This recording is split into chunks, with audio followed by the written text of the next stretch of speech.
अवैध एमबीओज पर कसेगा शिकंजा। थाने से होगा अब एक्शन। एमबीओ हटाओ देश बचाओ अभियान शुरू। मीरा भाईंदर में चल रहे अवैध अनाधिकृत एमबीओज के खिलाफ हम यहाँ पर थाने डेप्यूटी आरटीओ ऑफिस आए हैं। आप मेरे पीछे देख सकते हैं, ये प्रादेशिक परिवहन कार्यालय है थाने का, जहां बैठते हैं डेप्यूटी आरटीओ। और उनसे हमने बात की और जाना कि जल्द से जल्द जो है मीरा भाईंदर में अब जो है वो कार्रवाई होने वाली है। 30 से 35 एमबीओज के जो है वो लिस्टेड नाम वहां पर दिए गए हैं और अब उन सभी पर जो है कार्रवाई होगी। और उन्होंने आश्वासन भी दिलाया है कि जल्द से जल्द या तो उनके पास ट्रेड सर्टिफिकेट आ जाने चाहिए, या वो जो है आने का मतलब यह है कि वे जो है कंपनी से संपर्क करके ट्रेड सर्टिफिकेट लेकर अपने जो बिजनेस है, इलीगल बिजनेस है, उसको लीगल करें या फिर कार्रवाई के लिए तैयार रहें। और वो ऑथराइज्ड डीलर्स जिन्होंने एमबीओस को गाड़ियां दी हैं, उनके खिलाफ जो गाड़ियां जो पकड़ी गई हैं, उनके खिलाफ जो है वो प्रपोजल ऑलरेडी ट्रांसपोर्ट कमिश्नर के पास चला गया है और कमिश्नर साहब ने उस पर संज्ञान लिया है। जल्द से जल्द वहां से जो है आदेश आने वाला है और सभी के जो ट्रेड सर्टिफिकेट्स हैं उन्हें या तो सस्पेंड कर दिया जाएगा या वार्निंग दी जाएगी। जो भी होगा इस तरीके से एक लीगल कार्रवाई वहां भी होने वाली है। ऑथराइज्ड डीलर्स भी इससे अछूते नहीं है। इन्हें पहले भी कहा गया था कि एमबीओस को गाड़ियां न दे। अगर ये गाड़ी देना बंद कर देंगे तो एमबीओस खुद ब खुद गाड़ियों ना होने की वजह से खुद ब खुद जो है एमबीओ का जो बिजनेस है वो खत्म हो जाएगा। सर, ये जो एमबीओज जो चल रहे हैं मल्टी ब्रांड आउटलेट्स का, ये या एक दुकान में जो है बहुत सारी जो गाड़ियां अलग अलग कंपनीज की रखी जाती है, ये मीरा भाईंदर में काफी ज्यादा है। 30 to 36 एमबीओज अभी वहां वर्क कर रहे हैं सर। तो ये जानना चाहेंगे कब तक इन पर जो अंकुश लगाया जाएगा सर?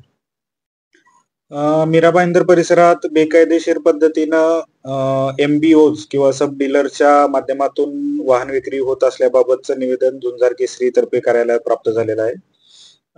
प्रामुख्यानं या सर्व प्रकारच्या गैरकायदेशीर म्हणजे शासनाचा ट्रेड सर्टिफिकेट म्हणजे व्यवसाय परवाना न घेता किंवा संबंधित कंपनीचा डीलरशिप न प्राप्त करता जे काही व्हेकल विक्री होत असेल त्याच्यावर कार्यालयातर्फे डे टू डे मध्ये कारवाई केली जात असते। अजून सुद्धा ही जे काही प्रिसाइज लोकेशन मिळालेली आहे त्या पद्धतीने त्याच्यावर लवकरच कारवाई करण्यात येईल।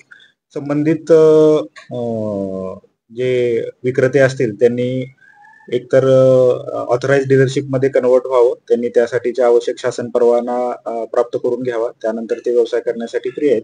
पण विदाऊट परवाना जर व्यवसाय करत असतील तर त्यांच्यावर लवकरच कारवाई केली जाईल।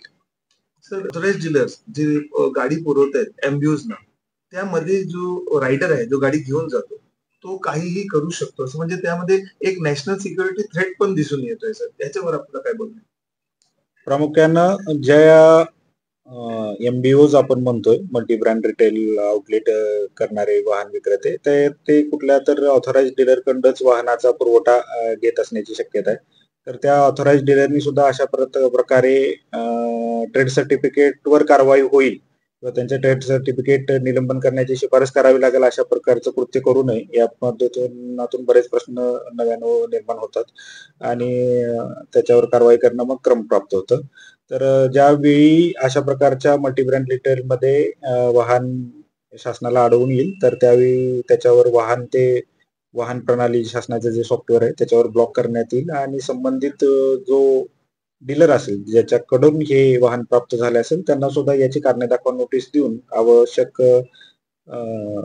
कारण जर मिळाली नाही तर त्यांच्या ट्रेड सर्टिफिकेट म्हणजे व्यवसाय प्रमाणपत्रकावर सुद्धा कारवाई करण्यात येईल।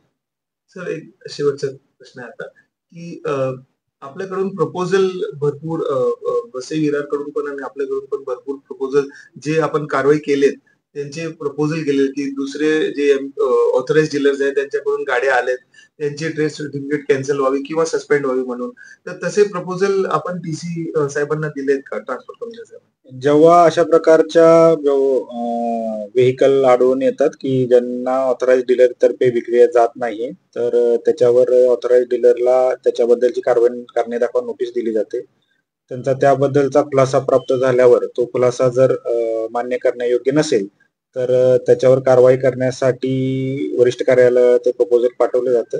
मोटर वाहन कायद्यानुसार ज्या ऑथॉरिटीला या प्रमाणपत्र व्यवसाय प्रमाणपत्रावर कारवाई करण्याचे अधिकार आहेत, तर त्यांच्याकडे हे प्रकरण सादर केलं जातं. त्याची शहानिशा करून त्या प्रकरणाचं मेरिट लक्षात घेऊन त्यांच्यावर कारवाई केली जाते. तर अशा प्रकारचे प्रकरण पाठवले जातात. धन्यवाद. धन्यवाद.